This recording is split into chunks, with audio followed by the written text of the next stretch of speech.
Hello everyone, this is Just a Dad. Today I'm going to show you how to set up this Keurig K-Slim coffee maker. So let's say you just bought it and you need to kind of clean the machine before you're ready to run your first coffee through. The first thing we're going to do is we're going to clean the reservoir. So I have just unboxed this. I haven't done anything. I haven't even turned it on yet. I'm going to take this out. I'm going to wash this. I'm going to wash this with soap and water with a nice brush. Then I'm going to fill it up with water. You're not supposed to use distilled water. You can use filtered water, but you're not supposed to use distilled water. So again, it's a nice type of brush. Get in there and kind of brush this up and get it all nice and clean. Okay, I've got it all cleaned and filled up with water. The max fill line is kind of like that top of that handle. So you're going to take the water reservoir. It's got these two tracks that it's got to slide in, and you're just going to slide it in and make sure it's in there nice and good. So again, before I plug it in, before I turn it on, I'm going to lift this up. I also like to clean this. This is the needle basket. It's designed to come out. If you kind of pinch on these and push from the bottom, it comes out just right.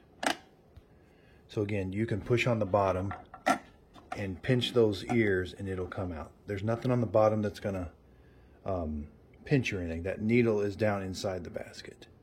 I like to wash this out with soap and water, just like I did that water reservoir with a brush. And we can take this apart too. It's got a seam right here, and we just hold it and we just kind of like break it apart. And it's nice just to get all the manufacturing out of here. We're going to clean this with soap and water and put it back together. Then it's got these two little ears, and there's these little holes for the ears. We're just going to snap it, and then it shouldn't move. So now we're going to reinstall the filter, or the needle basket. So have it so you can read the wording, and the needle should go that way. And it's going to line up these tangs, and then there's a tang up there that goes. So as long as you can read the wording,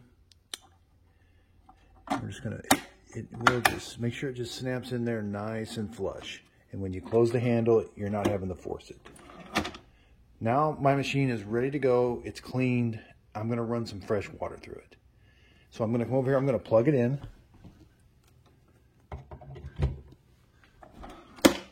I'm going to turn it on, but normally when you lift the handle, it turns it on too, but definitely you want to turn it on. Get yourself a coffee mug or a container to catch the water. But again, we're going to lift the handle, make sure we're not going to put a K-cup in. And then I like to do an 8 ounce, so press the 8 ounce button and the K button. This is going to prime the machine.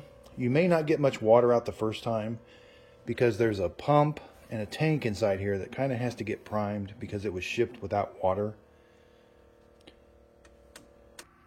So it's going to heat the water up. Once it heats it up, it's going to shoot it through that K-cup. And it kind of makes some sounds it doesn't normally make because it just doesn't have water in it when it ships.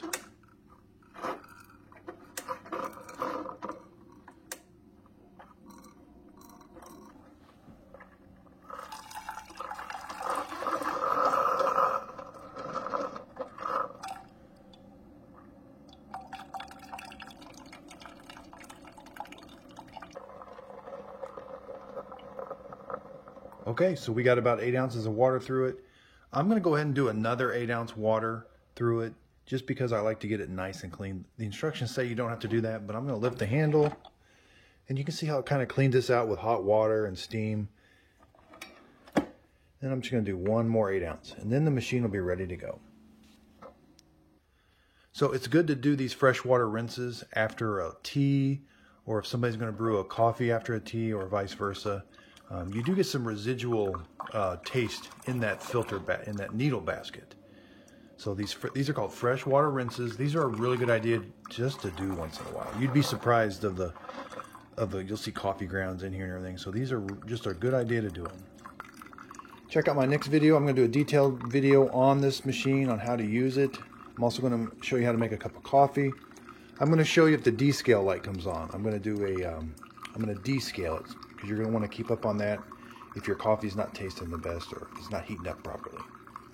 I'm also going to do a comparison with the K-Mini, the K-Supreme, K-Select, different kinds of Keurig machines. This was just a simple getting it ready, doing the fresh water rinses through the machine.